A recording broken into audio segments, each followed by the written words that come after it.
Imagine getting paid just for sharing your thoughts on products and services you use every day. With Survey Junkie, it's that simple. Click on the link in the video description to discover how you can start earning today by taking surveys. Motown legend Smokey Robinson doesn't plan to set his microphone down anytime soon. At age 84 and boasting a 7-decade-long performing career, the legendary singer, songwriter, producer, and executive who shaped and defined the soulful R&B sound of the iconic Detroit-based record label is still going strong, recording new music and touring across the country, including a stint at Harlem's historic Apollo Theater on Saturday, June 29th. "I tried retiring one time and it didn't work for me, man," Robinson tells our channel exclusively, referencing a one-year break he took way back in 1972, after scoring huge hits alongside his band The Miracles with songs including Shop Around, Tracks of My Tears, You Really Got a Hold on Me, Tears of a Clown and I Second That Emotion, along with chart toppers for label mates like The Supremes, The Temptations, and Marvin Gaye, to focus on family and his executive role at Motown. It didn't stick. He stayed at Motown until 1990, scoring another host of mid-career hits like Cruisin', and hasn't stepped away from the recording booth or the performance stage since. "I'm living my impossible childhood dream," he says.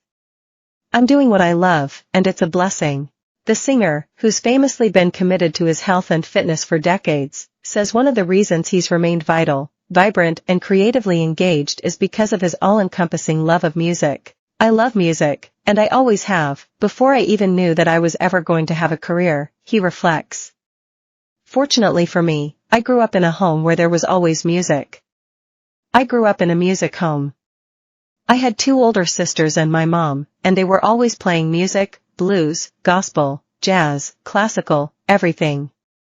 I grew up with a great dose of music, and I've always loved music. Music is very, very, very essential through my life and in my life. So yeah, man, I'm a music lover." After a lifetime of extraordinary success and never-imagined experiences, Robinson says that today the thrill he takes in making music is the fact that I'm still doing it. "I try retiring and nothing matches it for me. Nothing gives me that same thing as being on stage and being with people and having a good time." The singer-songwriter credits his long-standing avoidance of a fast-living, hard-partying lifestyle for fueling his longevity and allowing him to soak in the joy of performing. "When you're in show business, people think that that's all you do. You're in show business and your party and that's it, and that's your whole life is partying. Invariably, somebody would come backstage when I was doing it after the shows and say, 'Okay, Smokey, now where's the party?' I would tell them, 'I just had the party. I just had the party for 2 hours. That was a party to me. I was having a great time, so I just had the party. Now, I'm going back to my hotel room and watch some TV and fall asleep." He's especially looking forward to returning to the stage at the Apollo, and reveling in the legacy the theater has built over nearly a century of spotlighting standout black performers. "The Apollo is very, very, very precious to me," he says. "The Apollo is the granddaddy of black music. Ella Fitzgerald won the talent show at the Apollo, that's how she became popular. They played all the black artists for eons, people that were born before my mother. The Apollo is known for that. The Apollo is that place. It's traditional for black music. I've been the stepping stone for so many black artists, and I just think that it's a wonderful place for me because of that. Also, it is the very first professional date that I ever played with the Miracles," he recalls. "We were on the Ray Charles show at the Apollo Theater. In the lobby there's a mural on the wall with all of these black artists from way back when to modern day on that wall. So when we first walked in there, I told the Miracles, 'Gosh, one day I hope we're on that wall.' We finally made the wall.